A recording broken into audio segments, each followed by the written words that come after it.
And I'd like to introduce a special person that I got to know while I was serving on the General Board of Church and Society the last quadrennium. And that person is Reverend Fowler from Detroit, who serves an inner city church, Cascade United Methodist Church, and does marvelous work there. I always inspired when I'd hear what she was doing there in the ministry for people living in poverty. She's full of ideas on how to get things done, not just talk about it, not just think about it, but do and be working with the people, not for them. And you can read all about her accomplishments and her background in your program. So I'm not going to take more time to tell you what's already in your book and you can know.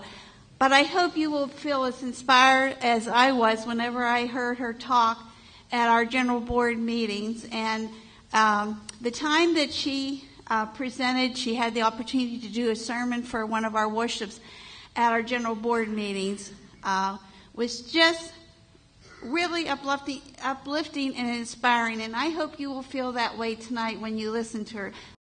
You've been sitting a long time, but I'm afraid I'm going to have to do an introduction. I've been reminded of a time I went to Florida to preach, and the pastor said to me right before the children's sermon, would you speak to the kids? I don't like kids. Well, what are you going to do? You're the guest. So I sat down with these munchkin people, and I said, I'm from Michigan. It's here on the mitten. And the kid said to me, what's a mitten? I said, oh, I'm in Florida.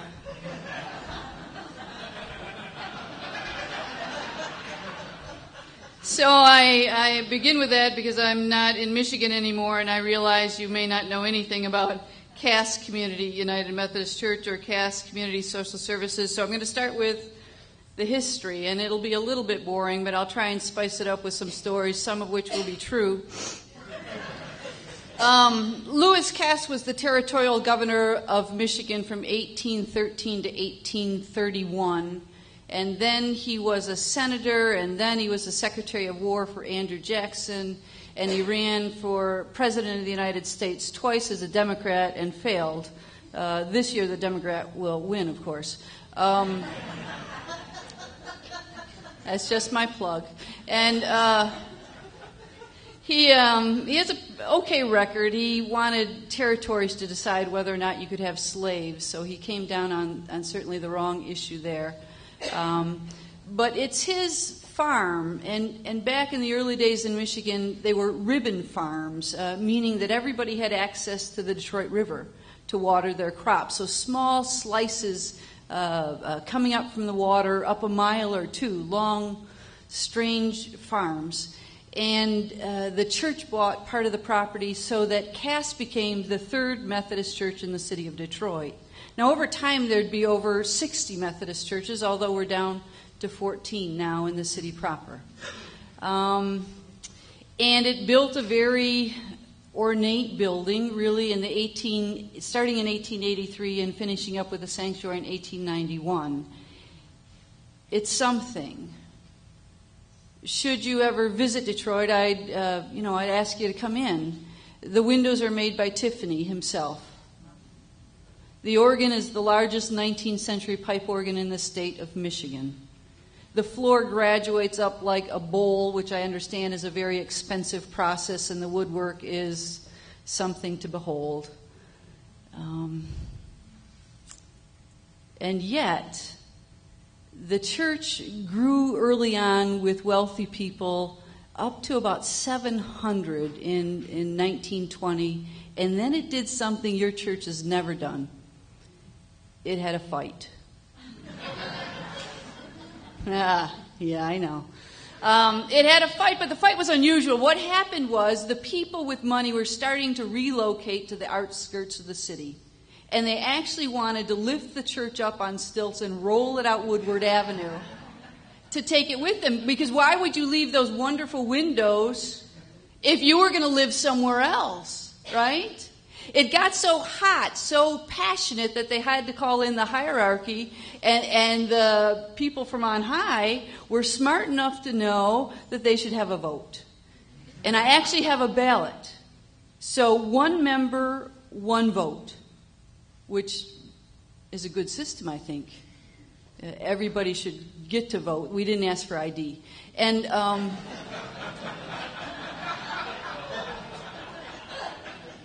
you know, I am the last speaker. I can just say what I want.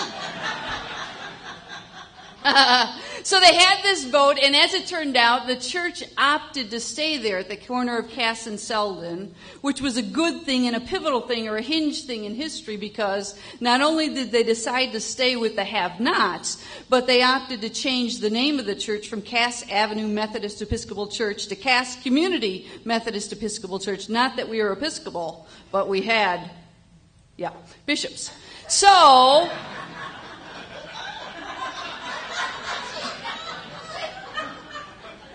yeah, well, I'm not climbing anywhere, so. And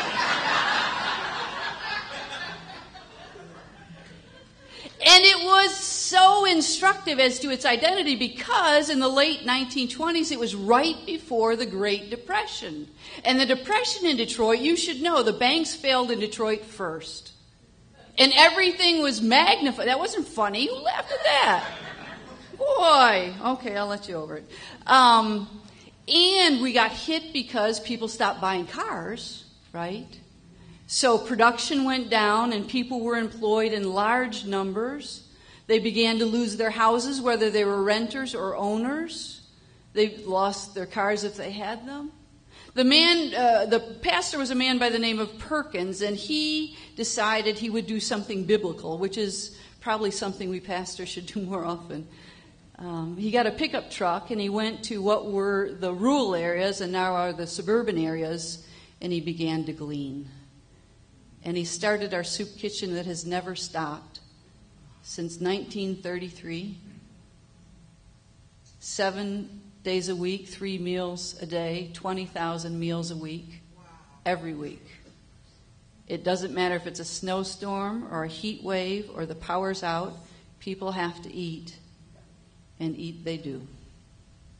So that was really the start of the social services. Lou Redmond followed Perkins, and he stayed for 28 years. He actually started at Cass before he finished seminary and retired from there all those years later. He did some tremendous things during his tenure at Cass, including starting a senior program and beginning a program with developmentally disabled adults. Deinstitutionalization was a big thing in Michigan. We decided that warehousing people was not such a good idea, so we put them out on the street and gave them no services. Oh, I know, it's not funny. It wasn't a joke. So Lou Redmond said, this is not right.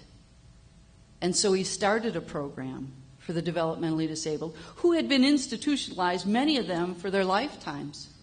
I know people who went into state hospitals at 4 and came out at 50 and couldn't read or couldn't count or couldn't write their name or tie their shoes or catch a bus. How were they supposed to survive, for God's sakes? Sure, warehousing is bad, but it's not the only bad thing. So he started a program to teach them basics so they could survive and in some cases thrive. He also started a community development organization that helped to save the local school for international students, and he set up a senior center, and he did all kinds of really great things for 28 years. And my mother says you should calculate years at Cass in dog years, so it's much longer. And then 2 years before he retired, his son Robert, and he had a slew of kids, he liked kids, was out settling a dispute in the neighborhood, and a kid shot him dead. I remember sitting at the supper table that night and listening to my parents talk about the cost of ministry. And I was little. And I thought I understood, but I didn't. And for 2 more years, he stood up in that pulpit and he preached the gospel about love and forgiveness and grace and neighborhood and neighborliness and sacrifice. I buried him last Christmas. He's a good man. He was there in the late 60s when the riots, and I use that phrase loosely because it's not the phrase everybody uses. It happened because the police force was primarily white, and the black community was terrorized by squads who came in without legal paperwork, and the city erupted and it burned. I don't know if it burned like Rome, but it burned so you could smell it in the air and hear the fire and hear the helicopters. And it was the beginning of the change of Detroit. It is not the only cause of the change, but it brought things on. It was the genesis of the Exodus, if you will. It was followed by talk about busing. And my mother, I'll tell you a truth on my family, went to a meeting where an African American woman stood up and said, every family should be willing to give a child to the cause of racial reconciliation. And my mother came home and said no. And we moved.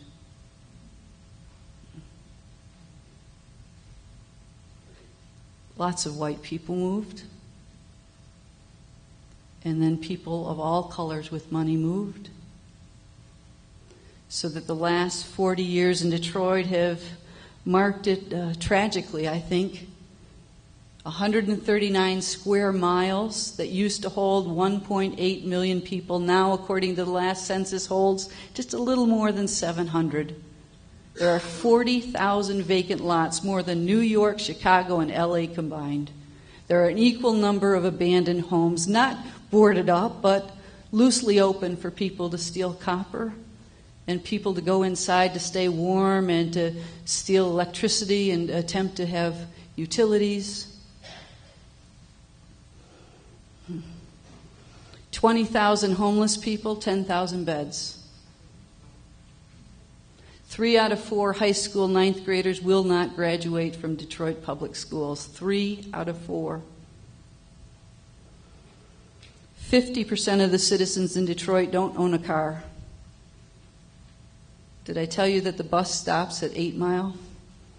All the kids who come to visit us, they want to see 8 Mile because of M&M. There's nothing to see except buses turning around. The city itself has been teetering on bankruptcy for the last couple of years, and then we were given a financial manager, and that's a whole sermon in and of itself. Only to follow the financial manager of the schools, and I can tell you how well they've done, you've just heard. They closed them. Ed Rowe followed Lou Redmond. He was there 13 years. He was a prophetic voice and a fine pastor, distinguished ministry. He was the matchstick that started the protest at Cass Church to stand up against the governor's reduction of general assistance, started a tent city that drew people from all over the state to say, no, we don't believe in this. And then he brought in really good advocacy organizations like Welfare Rights and the Homeless Union and lawyer groups that would help with discrimination and housing and other issues that were so important to people who lived in the neighborhood.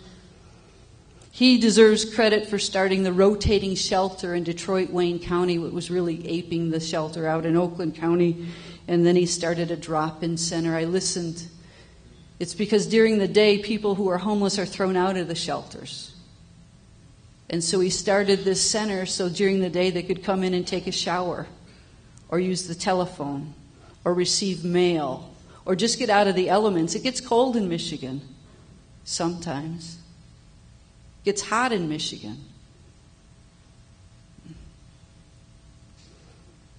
Now, how do I say this? With all due respect to Ed Rowe, advocacy has a price tag.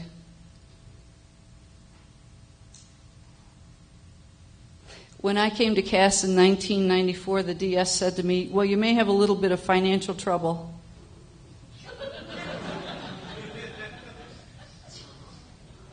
It's a good thing I believe in nonviolence because the first week they came to repossess the van, to turn off the lights. Huh? Are you with me? They had more debt than I had budget in my first church. We owed everybody, including staff who hadn't had a raise in 7 years. So I had to figure it out, and it took me a while. Let me tell you some early stories about being at Cass.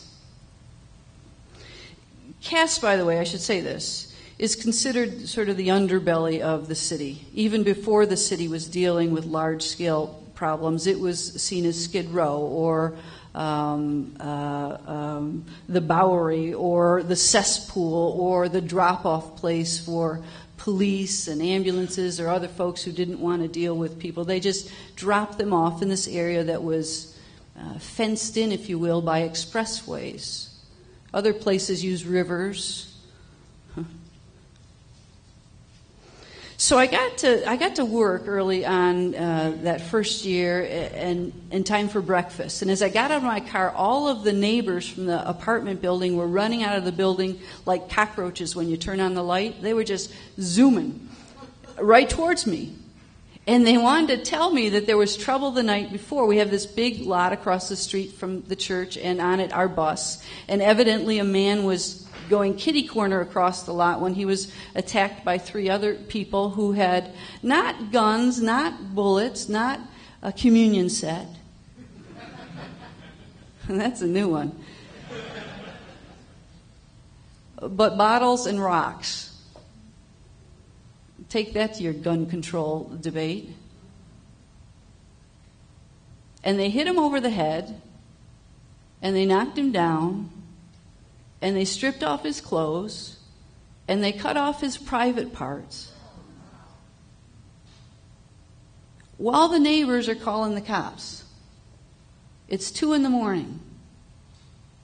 At 7 a.m, when I arrived to be there for breakfast, they said they just took him away. They threw him like a bag of garbage in the back of the squad car.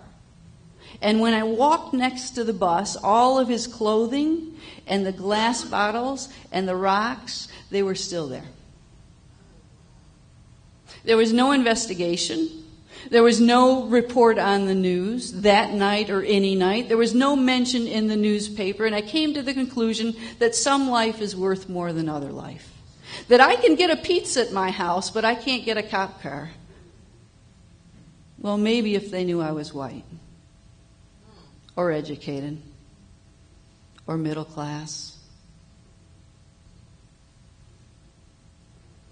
Story 2. Rotating shelter.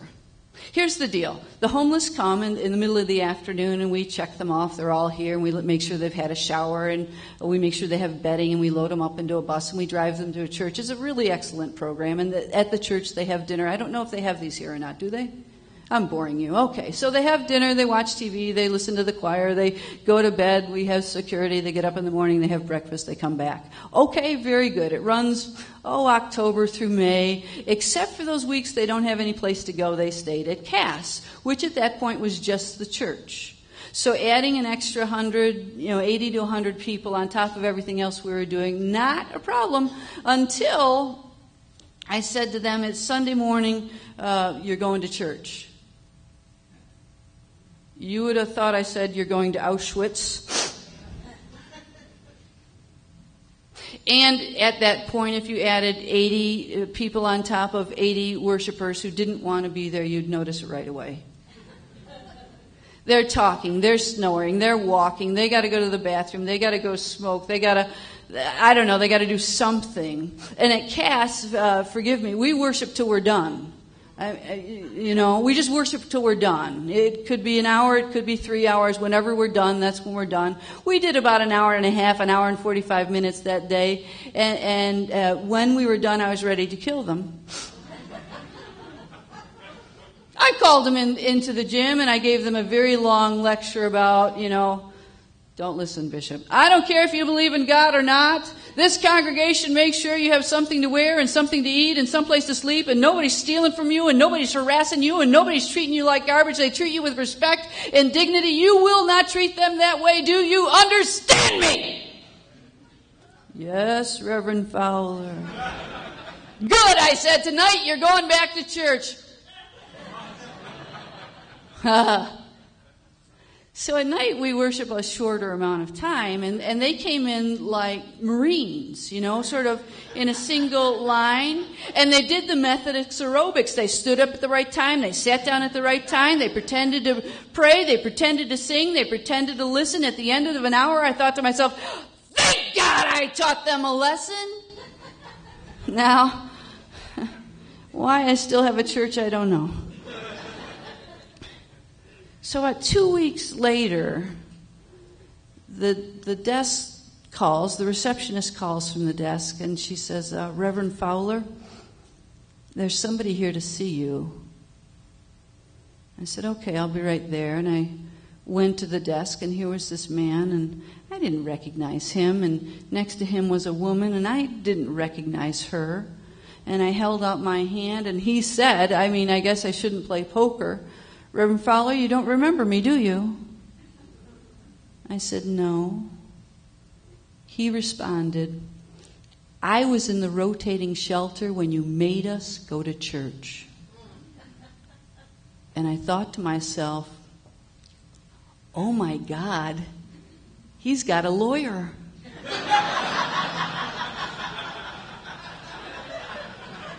He's got a lawyer. You can't make anybody go to church. You can't make anybody sing religious songs. You can't make anybody pray. You can't make anybody listen to you preach. He's got a lawyer. He's going to sue us. He's going to win. What am I going to do? It's going to be all over the front pages of the Free Press and the news, and the bishop's going to hear about it, and I'm going to give it a 6-point charge in the Upper Peninsula, for God's sakes. I said, no, I don't remember you. He said, I was in the rotating shelter when you made us go to church. And last week I got a job, and I came to bring you my tithe. Yes.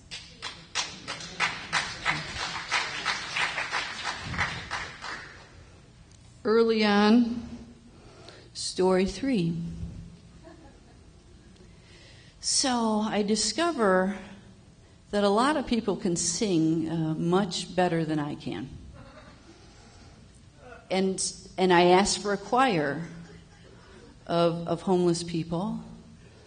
And one of the women goes out into the hallway and she yells, can anybody sing? And they all sign up. So I say, okay, you're the ambassadors.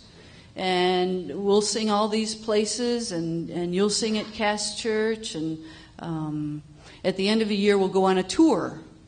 I don't know where I'm going to take them on a tour. I don't have any money to take them on a tour, but I call all my pastor friends in the Upper Peninsula because I make fun of them all the time. And I said, can we come sing? Yeah. So then it's August, and I realize we're going to stay the night at hotels. I love hotels, and they don't have any luggage.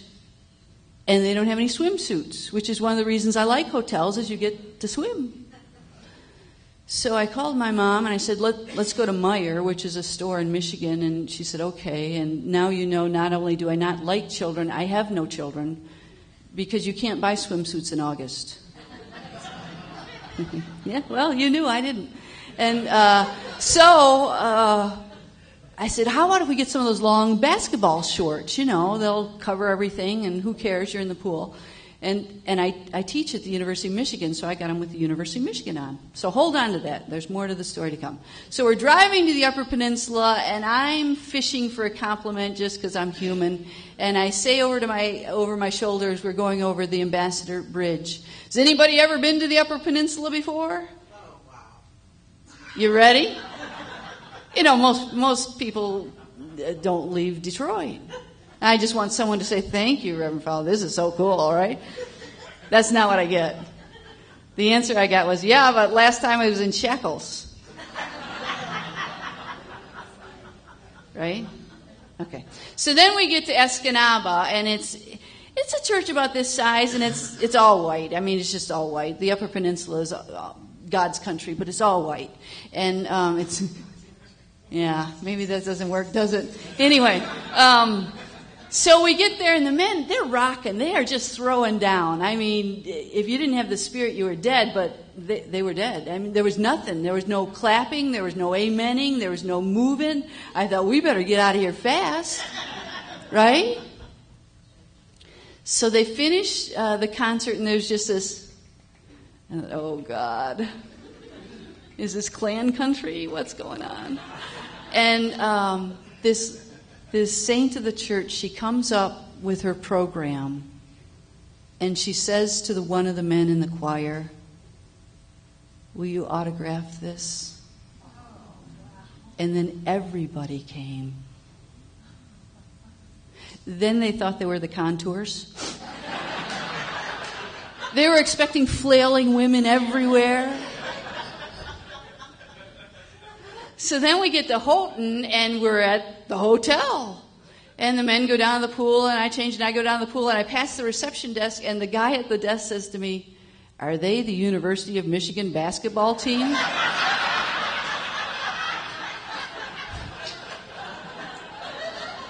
And I went to Boston, so I said, oh, yeah.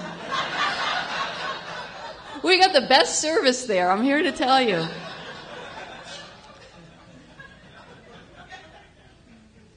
It's amazing I have a church. Let me tell you about Edmund. He's my he's an ambassador, and he's white. He looks like Jesus in the European pictures you see in a lot of churches. Long, stringy, brown hair, and Caucasian. And how do I say? He has no rhythm. He doesn't clap on time.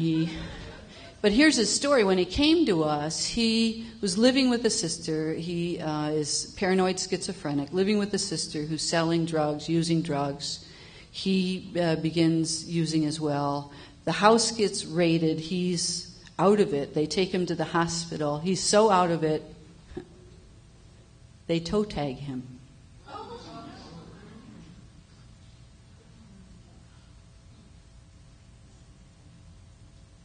So when he comes to us, he doesn't talk at all. And eventually he says, can I sing in the choir? And what are you going to say, right? Sure. So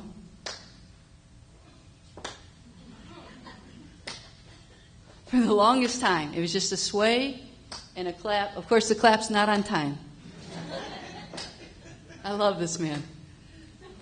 But it's my job. I drive the van. I'm the chauffeur, and I'm the warm-up band. Because often where we go, they're not used to homeless people. They're not used to people with mental illness. They're not used to people with addiction. They're not used to, just go right down the list. So I want to make sure the crowd treats them well. And so I tell jokes to settle them down. And we get to this suburban church, and I tell this horrible joke that I read somewhere, sometime, about a couple fighting at the breakfast table. And actually, no, he's sick. Is that right? He's sick. It's been a long day. And he starts to sneeze. And remember the Odd Couple? That yeah, he's honking and wailing, and it's loud. And then he's an older man, because he reaches in his pocket and he pulls out a handkerchief. Younger men don't know what handkerchiefs are. And he pulls it out and unfolds it, and he starts to use it. And I know it's a gross story, but it's part of the joke. And she keeps talking to him while he's doing this. She just keeps talking like nothing's going on. They've been married so darn long. And then he folds up the handkerchief and puts it back in his pocket. And she drops her jaw to the ground. No, she didn't drop her drawers. Cut it out. Drops her, back that tape up if you would. Drops her jaw. And he says, is something wrong? She said, maybe. He says, what's wrong? She says, do you always do that? He says, always do what? She says, after you finish blowing your nose, do you always take that handkerchief and fold it back up and put it in your pocket? And he says, well, yes. He says, is something wrong? She says, well, We've been married for 27 years, and I guess that explains why every time I do the laundry, I think, hold on, I've now messed up the joke. You got me with the drawers. What's wrong? She says, well, I guess that explains why for 27 years, no, not I guess why. For 27 years we've been married, and every time I do the laundry, if I find the handkerchief in your pocket, I assume you haven't used it, and I put it in the drawer.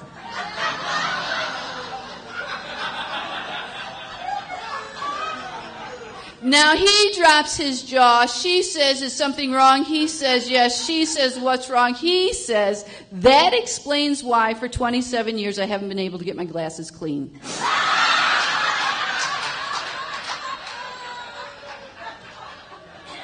I guess I'm not going to be invited back to Pennsylvania. So I tell this stupid, juvenile joke to get the crowd ready to receive the gospel message from our group. And I don't think anything of it, nothing of it, until 2 weeks later when Edmund approaches me at the van and he says, Reverend Fowler, I'm ready. I said, good. He said, no, I'm ready. I said, good, Edmund. He said, Reverend Fowler, I'm ready. I said, you're ready for what, Edmund? He said, I brought my glasses and handkerchief in case you tell that joke again.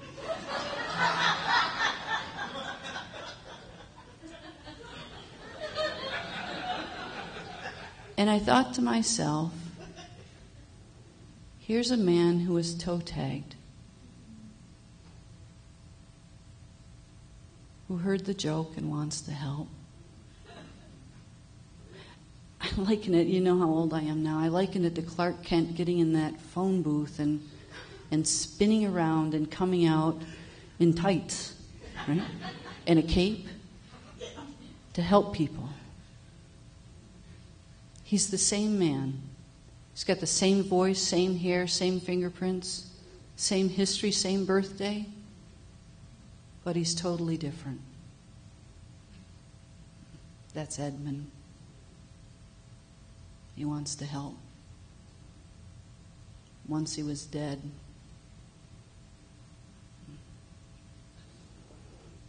So, it occurred to me early on that I really didn't know much about poverty or people or programs or administration, and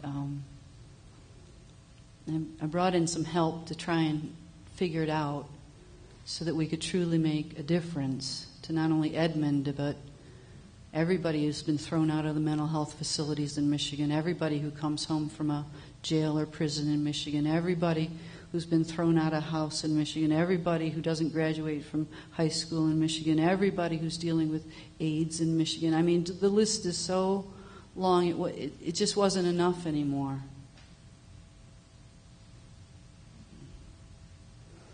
So we brought in some people to help us figure out how to do better what we were attempting to do, and we actually created a separate nonprofit 10 years ago it's been like Clark Kent in the phone booth, really, what's happened. We continue to feed and we continue to have a clinic, but we went from just a drop-in center and a rotating shelter to having several shelters and transitional housing and now permanent supportive housing for 285 people. And October 24th of this month, we'll break ground on a $10 million affordable housing building facility that will accommodate 60 more. The last thing we've done, and it really has to do with Katrina, I'm here to tell you a lot of things have broken my heart at Cass, but nothing has impacted me like Katrina did. And maybe because I was watching the TV screen with people who were poor, and maybe because it was the final revelation that nobody's coming to help.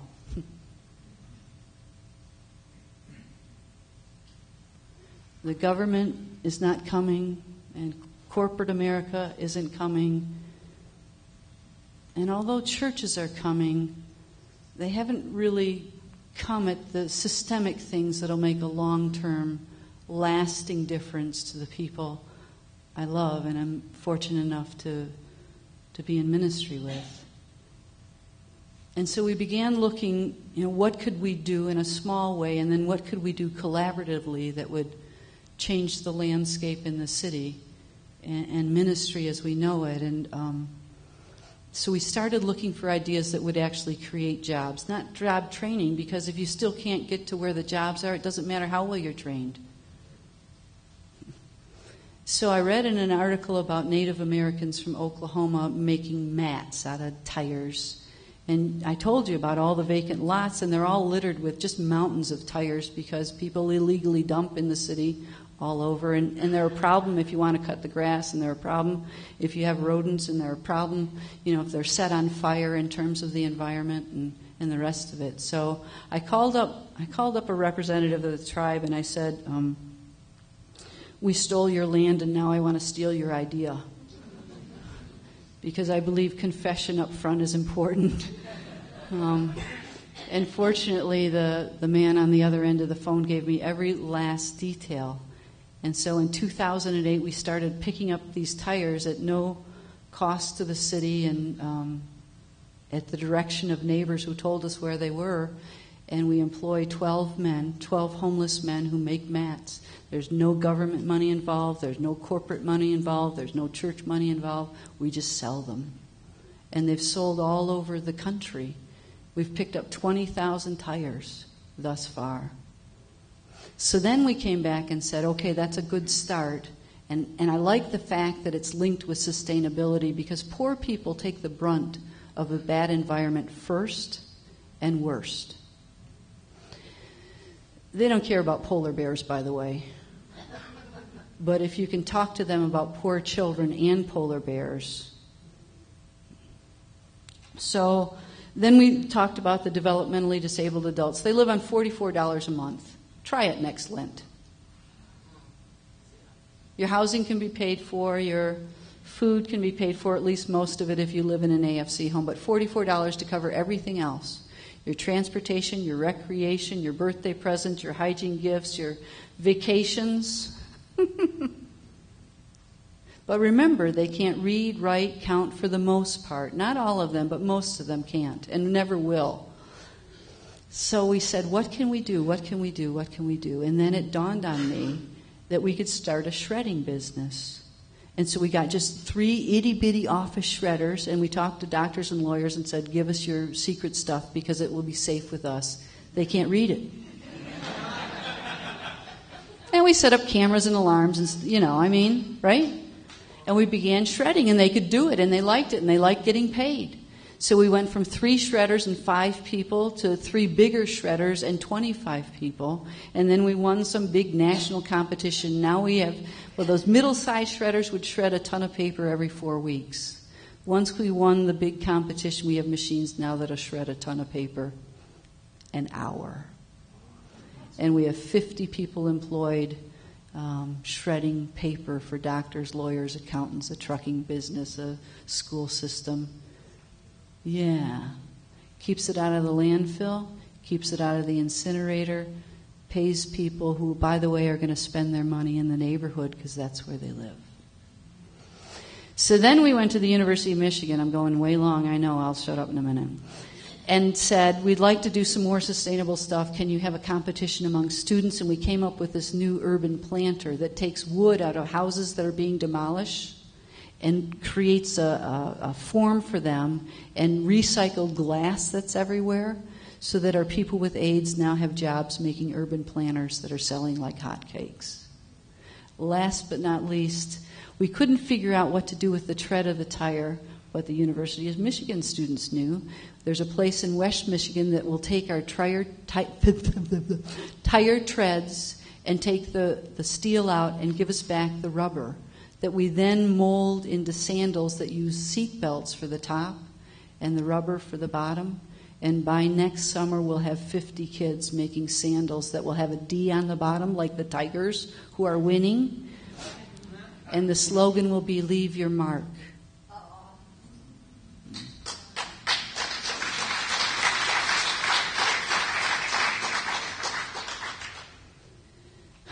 probably gone on way too long. We've started a non-credit loaning system through the church. We're starting a very small grocery store with 9 urban gardens and some other foods. The city of Detroit didn't have a major supermarket in it in 139 square miles. And the banks won't loan to people who don't have money, which is ironic. I'm going to stop. I could talk forever. You've been here forever. Is there a question? Can you come? Oh, sure. We have 5,000 volunteers a year, and part of our ministry, I think, is talking to people who do come and volunteer, high school kids and college kids and adult groups, about poverty and what you can do systemically and what you can do back home.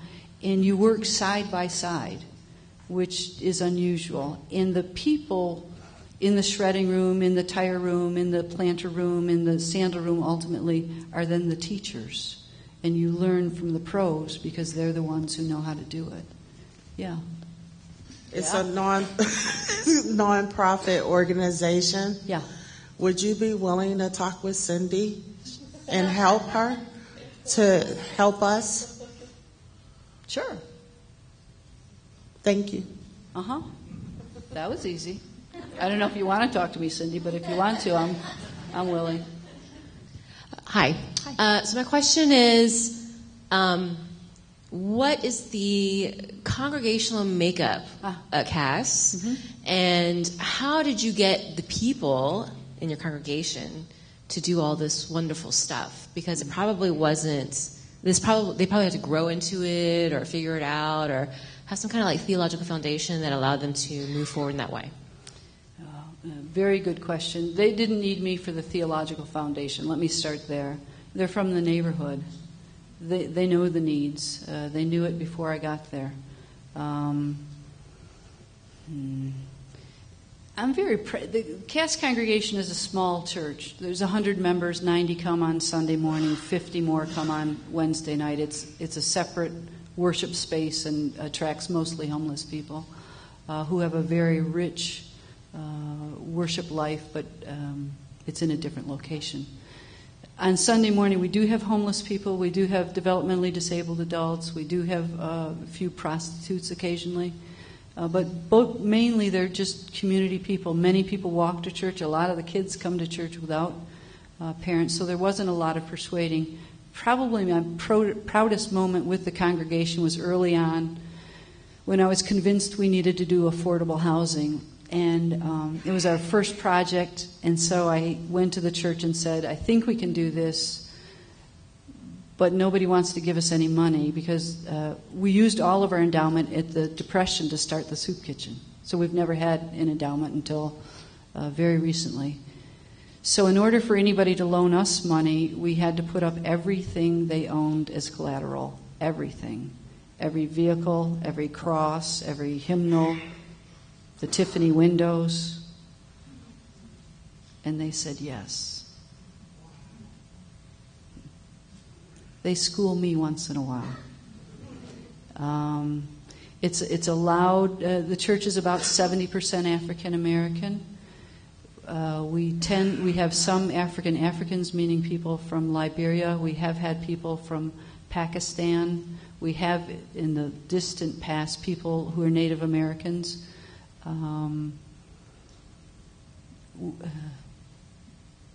It's loud, it's long, it's fun. I mean, we dance. We could never be Baptist. We make you dance right in the middle of the sanctuary for your wedding anniversary or your birthday.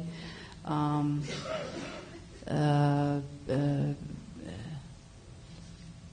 think it's what heaven looks like.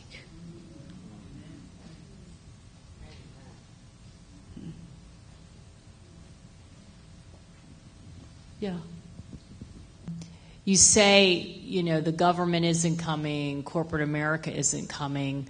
So what about funding for all of these different pieces of, now the job stuff, that's great, but the affordable housing, the 10 million new...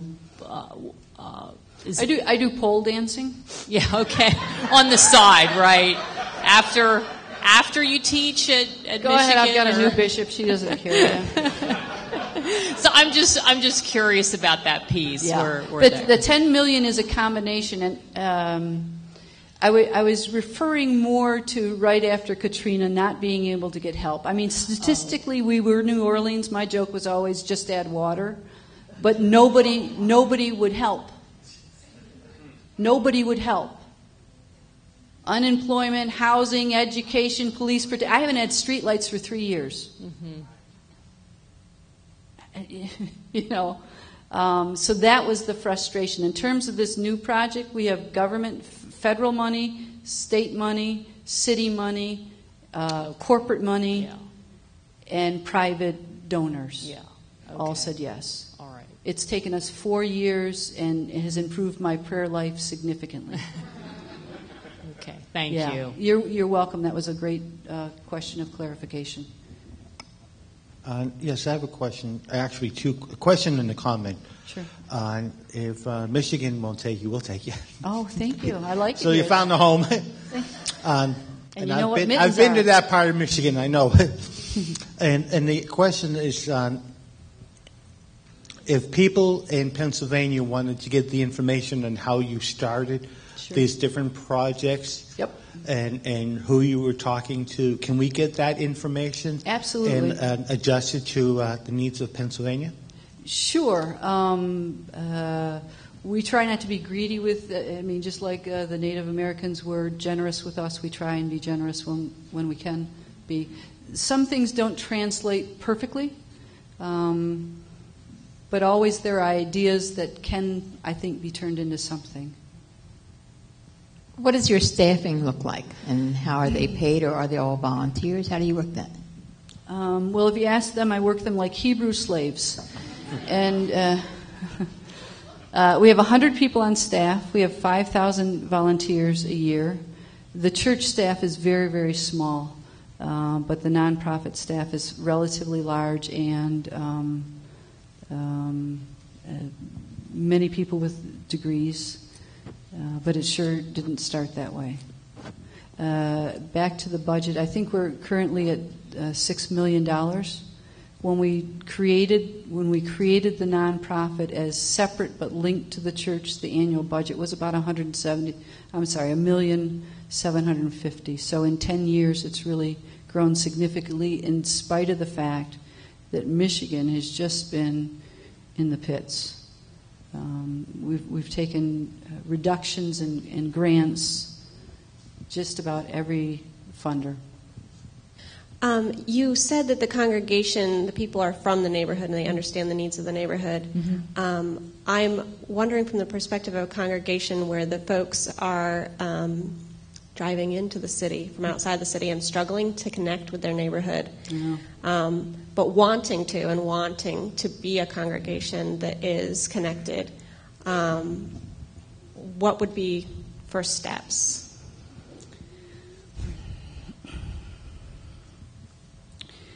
Cass has a couple people driving in. Most of those individuals started in the neighborhood and moved out. So I don't want you to think that it's exclusively the neighborhood, but it is predominantly the neighborhood. I think if you have a church where predominantly people are driving in, then that's got to be fixed. Or you should just move your church to, remember, put it up on stilts and roll it. Because you have to be anchored in the neighborhood, I believe. I'm not an authority, though. Are there places for people to come and be a part of that congregation? Yes, but you should always look to be the minority. Look to build up the neighborhood population. Be relevant in that neighborhood, or else it doesn't matter where you are. Okay, so one last story. Because it's late and I'm the last. Do you notice they said, and she's the last speaker. Go get something to drink. Yeah. So this is the story I told this morning, and it's from early on at Cass. I told that when the bishop asked, or the cabinet, the bishop didn't call me. The bishops never call me. And the DS called and said, do you want to go to Cass? I was just honored. because it was a church with a long, proud tradition of ministry and mission and advocacy, and I never thought in a million years that they would offer it to me. And so I was just bouncing around, and my friends said, what did you do wrong? Did you steal money? Did you sleep with somebody? Did you, right? Why are you being sent there? By about Christmas time, I thought my friends were right. Because I was woefully prepared for the task ahead of us in terms of grants and supervision and violence and addiction and mental illness and donors and volunteers. I mean, it was my whole desk was like Mount Rushmore of paperwork, and I certainly didn't go into ministry to shuffle papers. So I was ready to quit. I was ready to tell the DS I would take that 5-point charge in the Upper Peninsula gladly, sir. When a knock, this doesn't really work.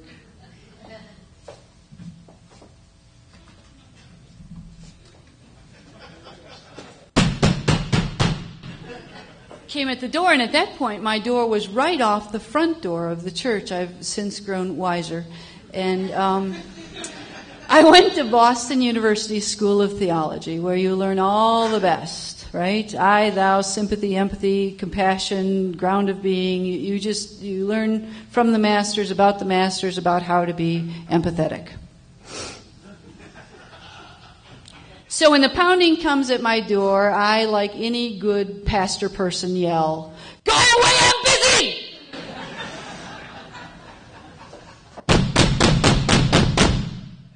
And it's this thundering, pounding, smashing, jar bolting.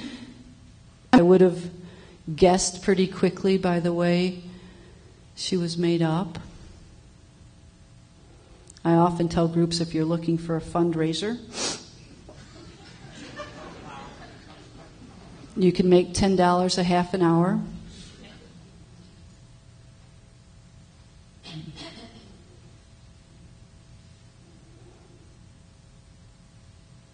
And she pointed her hand at my face.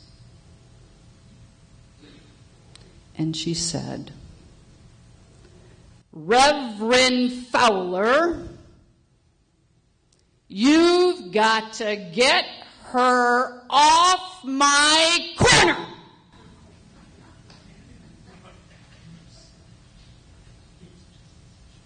And I thought to myself, I knew the bishop gave me authority.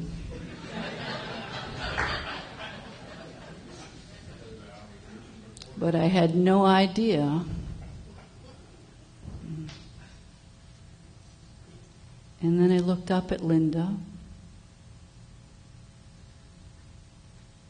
and next to her was a child. 11.